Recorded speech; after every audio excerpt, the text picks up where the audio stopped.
पहाड़ियों और हरी भरी हरियाली के बीच बसे एक अनोखे छोटे से गांव में विस्कर्स और मिट्टिन्स नाम की दो बिल्लियां एक रोटी को लेकर गर्मागर्म झगड़े में उलझ गई। ताजी पकी हुई रोटी की मनमोहक खुशबू उन दोनों को एक ही स्थान पर खींच लाई थी और कोई भी अपना दावा छोड़ने को तैयार नहीं था। जैसे ही उनका तर्क बढ़ा, चार्ली नाम का एक शरारती बंदर वहां आ गया। हंगामे से उसकी जिज्ञासा बढ़ गई। शरारत के अवसर को भांपते हुए चार्ली ने हस्तक्षेप करने और विवाद को सुलझाने का फैसला किया।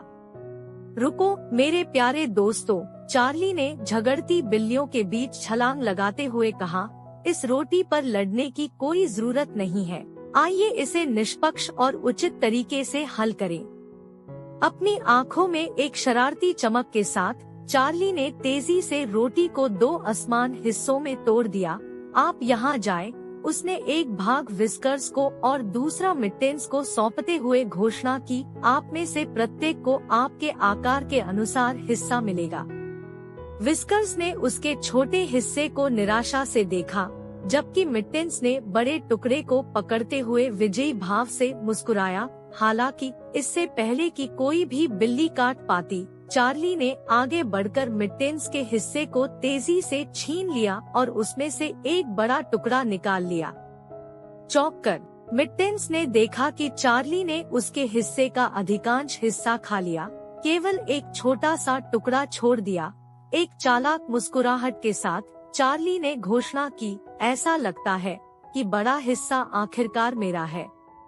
लेकिन चार्ली अभी खत्म नहीं हुआ था।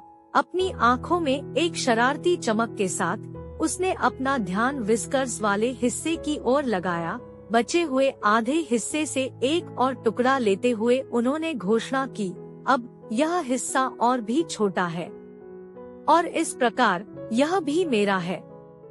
जैसा कि विस्कर्स और मिट्टिन्स ने अविश्वास से देखा, चार्ली ने रोटी का आखिरी हिस्सा भी खत्म कर दिया और उसके पास टुकड़ों के अलावा कुछ नहीं बचा। एक संतुष्ट डकार के साथ वह चला गया और बिल्लियों को अपने गंवाए अवसर पर दुखी होकर सोचने के लिए छोड़ दिया। यह महसूस करते हुए कि उनके झगड़े के कारण उनका नुकसान हुआ, विस्कर्स और मिट्टिन्स ने खेद के एक क्षण को साझा किया। विस्कर्स ने अपना सिर हिलाते हुए शोक व्यक्त किया, काश हमने अपने मतभेदों को भुला दिया होता और शुरू से ही रोटी साझा की होती। मिट्टिन्स ने सहमति में सिर हिलाया। उसके दिल में पश्चाताप की एक टीस उठ रही थी। वास्तव में हमारा लालच हमारे पतन का कारण बना, उसने स्वीकार किया और उनसे सीखे गए मूल्यवान सबक को याद रखने की कसम खाई।